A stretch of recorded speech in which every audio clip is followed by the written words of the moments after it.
Hello friends, நான் உங்கள் mark மோகன் பேசுகிறேன். இன்றைக்கி எதை பற்றி பார்க்க போகிறோன்னா, சிக்கன் பிரியாணி இந்த மாதிரி உதிரியாக வரத்துக்கு என்னென்ன பண்ணலாம், என்ன செய்யலாம் அப்படின்னு சொல்லிட்டு பார்க்க போகிறோம். வாங்க இப்போ நம்ம வீடியோக்குள்ளே போய்ட்டு பார்ப்போம்.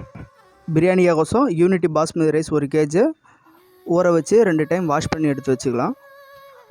நம்ம இப்போ பிரியாணிக்கு தேவையான வெங்காயம், தக்காளி, கொத்தமல்லி, புதினா, பச்சை மிளகா எல்லாம் கட் பண்ணி எடுத்து வச்சுக்கலாம். இதும் கூட ஒரு லெமன் பழத்தையும் ஆட் பண்ணிக்கலாம். நம்மளோட மிசம்பலா ரெடி ஆகிடுச்சு. இப்போ நம்ம போயிட்டு இந்த மாதிரி ஃபுல்லாக மிசம்பலா ரெடி பண்ணி வச்சுக்கிட்டு நம்ம அடுப்பை பற்ற வைப்போம். வாங்க அடுப்பு போய் பற்ற வைப்போம். வாங்க ஃப்ரெண்ட்ஸ், நம்ம இப்போ போய்ட்டு அடுப்பு எரிய விடுவோம். அடுப்பு எரிய வச்சுட்டு நம்ம பிரியாணி எப்படி செய்கிறதுன்னு ஃபுல்லாக பார்க்கலாம். அடுப்பு எரிய விட்டாச்சு. அடுத்து ஒரு ஸ்மால் சைஸ் அண்டியை வச்சு அதில் 50 ml நெய், 150 ml ஆயில் ஆட் பண்ணிக்கலாம். ஆயிலும் நெய்யும் சூடானோடனே பட்டை, ஏலக்காய், லவங்கம், பிரியாணி இலை நம்ம 4ஐயும் ஆட் பண்ணிடலாம். அடுத்து வெட்டி வச்ச பச்சை மிளகா, வெட்டி வச்ச வெங்காயம் இதை ஆட் பண்ண பிறகு நல்லா கலக்கி விட்டுப்போம். மிக்ஸ் பண்ணி எடுத்துக்கலாம். இது தங்க நிறமாகிற வரையும் இது வதங்கட்டும். சிக்கன் டம் பிரியாணின்றதுனால இன்னொரு அடுப்பில் தண்ணி ஊற்றிட்டு அதில் பிரியாணி இலை, ஏலக்காய், லவங்கம், புதினா, கொத்தமல்லி, உப்பு ஆட் பண்ணிக்கலாம். நம்ம மசாலாவிலையும் கொஞ்சம் போல் உப்பு போட்டுக்கலாம். அதுக்குள்ள இது நல்லா வதங்கிட்டோம். அந்த தண்ணியில் உப்பு போடும்போது அரை உப்பு இருந்தால் போதும். இந்த மாதிரி வெங்காயம் நல்லா செவந்து வரும்போது மிக்ஸ் பண்ணி எடுத்துப்போம். கீழே அடி பிடிக்காமல் கருகி போகாமல் நம்ம அடுத்து 50 கிராம் இஞ்சி பூண்டு பேஸ்ட்டும் ஆட் பண்ணிக்கலாம். இஞ்சி பூண்டு பேஸ்ட்டும் நல்லா இந்த வெங்காயத்தோடு நல்லா செவந்து வர்ற வரையும் நல்லா கலக்கி விட்டு மிக்ஸ் பண்ணி எடுத்துக்கலாம். இந்த மாதிரி நல்லா செவந்து வரணுங்க. அப்போ தான் பிரியாணி ருசியாக இருக்கும். எவ்வளோ வெங்காயம் வதங்குதோ அவ்வளோக்கு எவ்வளோ நல்லா பிரியாணி டேஸ்ட்டாக இருக்கும்.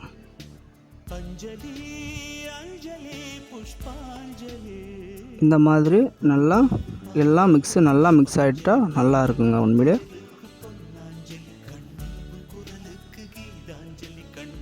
நம்ம இப்போ தக்காளியும் இதை கூட சேர்த்துக்கலாம். சேர்த்து நல்லா வதங்கின உடனே இது ஒரு 3லேருந்து 4 நிமிஷம் நல்லா வதங்கட்டும்.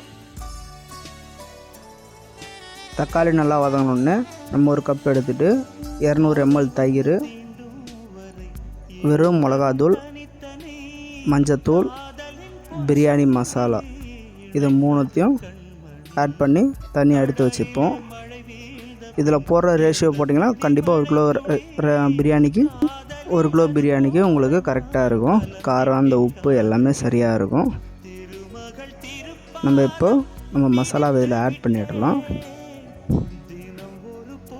இதுவும் கூட ஒரு லெமனு ஆட் பண்ணுங்க. அதை நான் ஸ்கிப் பண்ணிட்டேன் வீடியோவில் ஸ்கிப் பண்ணிட்டேன். அதை வீடியோ எடுக்கவே மறந்துட்டோம். அதுதான் இப்போ இதை நல்லா மிக்ஸ் ஆனோடனே நம்ம 1 கிலோ சிக்கனை வாஷ் பண்ணி எடுத்து வச்சுருக்கோம். இந்த சிக்கனை நம்ம மசாலாவில் சேர்த்துடலாம். மசாலாவில் சேர்த்த உடனே ஒரு 1/2 லிட்டர் தண்ணி போல் இதை சேர்த்துக்கலாம்.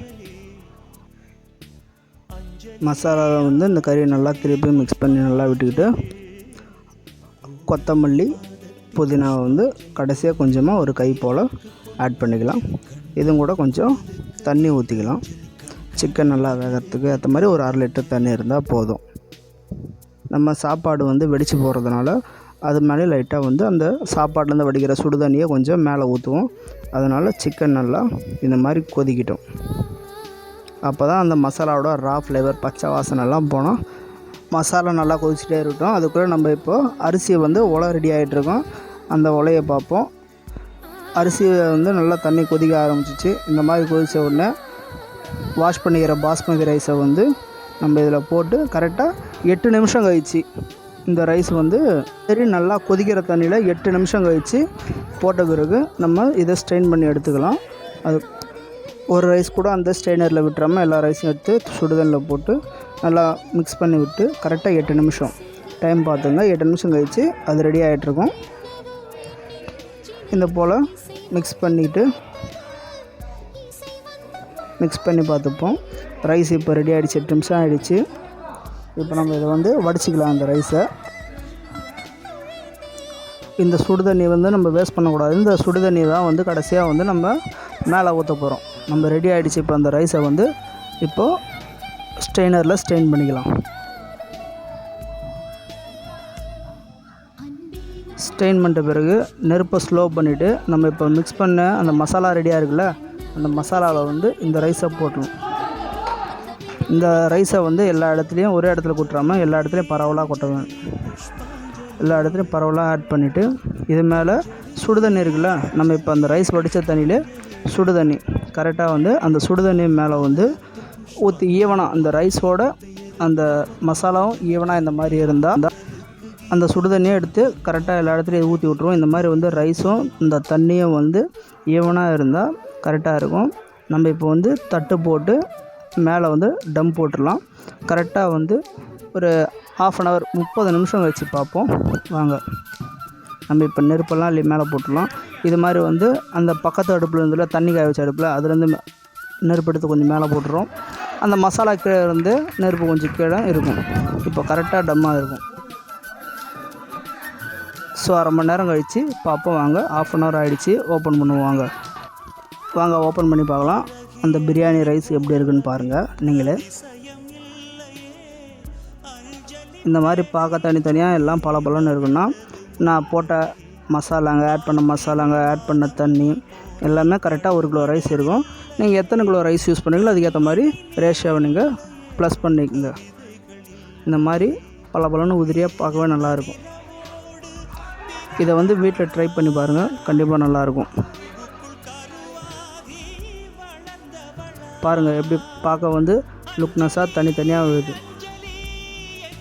ஸோ அந்த ரைஸை பார்க்கும்போது தெரியுது பிரியாணி பார்த்த உடனே சாப்பிடணும் போல் இருக்குது. அதுதான் வந்து தம் பிரியாணின்றது. பார்த்துங்க, இது ஒரு ஃபுல் வாழை இலையில் கொட்டு நம்மளோட ஷார்ட் பீரியடில் வந்து நம்மளுக்கு வந்து 100 சப்ஸ்கிரைப் வந்ததுனால இந்த பிரியாணி வீடியோ ப்ளஸ் அவங்களுக்கு வந்து ஒரு ட்ரீட்டு, நம்மளோட சப்ஸ்கிரைபர் வந்து ஒரு என்ஜாய் பண்ணிட்டேன்னு சொல்லிட்டு ஒரு ஃபுல்ஃபில்லாக போட்ட வீடியோ அது.